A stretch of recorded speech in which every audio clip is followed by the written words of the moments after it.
Hey, what's up, my fellow conservatives, gamers, and slaves?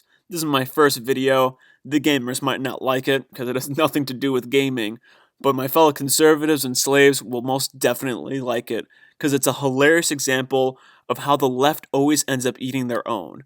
And the reason why they always end up eating their own is because really, they are the fascist. Fascism basically means to bundle things together. If you look at the original symbol of fascism, it was a bundle of sticks with an axe head in it. And it's basically a representation of how when they come together, it gives them strength. They come together around the axe head and it allows them to become a deadly weapon. But really, it never ends up working because since they're such fascists, they can never actually bundle themselves together because the bundle that they're really trying to squeeze everybody into goes against so many fundamental aspects of our culture and even our very humanity. Close viewers watching in our last segment may have heard Bernie surrogate Nina Turner call Mayor Bloomberg an oligarch, to which our own Jason Johnson took exception. State Senator Turner from Ohio is still listening in Des Moines because she wanted a moment to respond. Nina? I just gotta quickly interrupt here, and I gotta point out the fact the sound quality is not on my end. For some reason, MSNBC, when they switch over to where she's at, they intentionally, well, maybe they don't intentionally, but it appears they intentionally give her really shitty sound quality over the airways. Senator. Thank you so very much. You know, it's just ironic to me that somebody would defend the wealthiest people in this country over the working people of this country. Oh man, the left just loves them that class warfare, don't they? We need real campaign finance reform to the extent that a Mayor Bloomberg can totally finance his campaign. He doesn't have to go out to the people. He doesn't have to build a movement. He doesn't have to talk to people. He can buy his way. It is the same attitude that the elites, maybe Jason likes the word elite over oligarch, but it's the same attitude that the elites had in 1930 against FDR. All of them lined up against him, and he said, I welcome your hatred, because he was standing up for the people. And that is the same message that Senator Bernie Sanders has to the everyday people of this nation, that I welcome the hatred of the elites because I am standing up for you. So cry me a river for the wealthy people in this country. No, I just gotta comment on a couple things that she said here, because they're pretty dumb. So the first thing that she's talking about is campaign finance reform.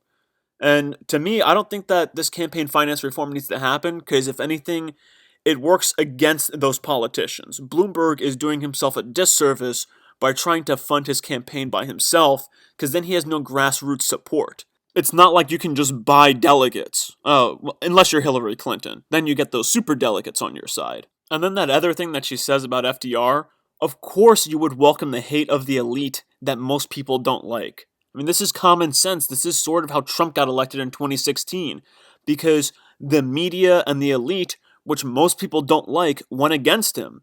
So a lot of people said, hey, the enemy of my enemy is my friend. It's pretty basic psychology.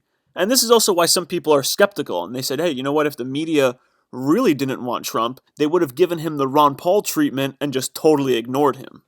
I mean, you work for a candidate who's part of the 1%. I have no problem with criticizing the system. The system that allows Mike Bloomberg to make all the money that he makes, the system that allows him to buy what he wants to buy, the system that allows him to buy himself into the administration and buy himself into the debates is a problem.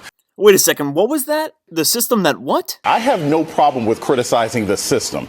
The system that allows Mike Bloomberg to make all the money that he makes, the system that allows him to buy what he wants to buy. So he doesn't like a system that allows people to make a ton of money, and he doesn't like a system that allows people to buy what they want to buy. He must be a huge fan of fascist communist dictatorships then. But to call him an oligarch, I think, is a misnomer in this environment. And again, you're working for somebody who's part of the 1%. Do you call him an oligarch? No, you don't. You say he's a rich guy. Because just because somebody has a tremendous amount of money doesn't mean that they're not necessarily representing the people. You know, he's making a good point. Just because a person has a lot of money doesn't mean they can't be a representative of the people. Her point, though, is just flat out stupid. He just got there at this late of an age. But that really isn't his point. His point simply is that just because a person has a lot of money doesn't mean that they're an oligarch and it doesn't mean that they can't represent the people.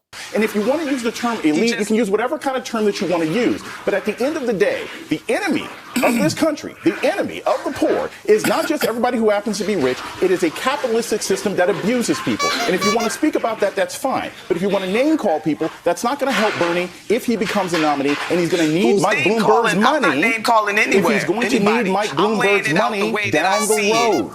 It's ironic that you're defending somebody that is buying his way through the democracy. Yes, you are. I know this you are works on defending Twitter him. because that's how you guys operate. But when it comes to actual campaign politics, it makes sense to actually describe people for the positions that they have. Is this about a word? Is this about a word, Jason? Is this about a word? No, it's not just about a word. It's about the implications of it. And it's about criticizing the system versus criticizing individuals. Like I said, I wouldn't call Bernie Sanders an oligarch, and he happens to be part of the 1%. I would say he's somebody who's wealthy, but who's dedicated himself to trying to uplift people who are poor. He just got there at the age of 78 years old. Okay, let me end this. I just want to bring, because I do like this debate, because it's a debate, and I like debates. Number two, do you want to change your word from oligarch? No, I'm not changing. He doesn't tell me what to say and how to change my words. My words stand. Well, Brian, it's back to you. I think that's the decisive conclusion of this back and forth. Your thoughts? Can I say something about Please, Jason Johnson? Jason Johnson, a frequent guest on my show. I think this is a really important debate, and I'm really glad you didn't let it get boiled down to the use of a word. It is not about a word. Here's the other enemy, and I understand different views about the system. The enemy is the guy in the Oval Office who thinks there were good people on both sides of Charlottesville. Yes. The enemy is a guy in the Oval Office who just got a permission slip to cheat in presidential elections. Yes. The enemy is a guy who called his generals dopes and losers who he didn't want to go into battle with. That is the enemy. And I am nauseous when I see Democrats fight amongst themselves. And I know that Republicans get no say. I've said I'll vote for, if y'all pick an automobile, I will vote for it. But I feel so wary when I see these really, really intense fights around someone trying to help y'all win. My thing is this. Like I said, I'm an American citizen. I have no particular loyalty to the Democratic Party or any other party like that. But what I do think is this. I do think that if you're trying to build a coalition to get Donald Trump out of office, this sort of cute red meat stuff is fine on Twitter, but it's not how you're actually supposed to be operating a campaign. You can fight Mike Bloomberg on the issues. You can talk about stop and frisk. You can talk about the fact that people who work for Bloomberg had to sign an NDA so they can't talk about things he's done. That is all fair and reasonable. But when you reduce this to name calling instead of policy, you're doing the exact thing that Bernie supporters complain about. It's like just calling him a socialist. Now, those were some reasonable points.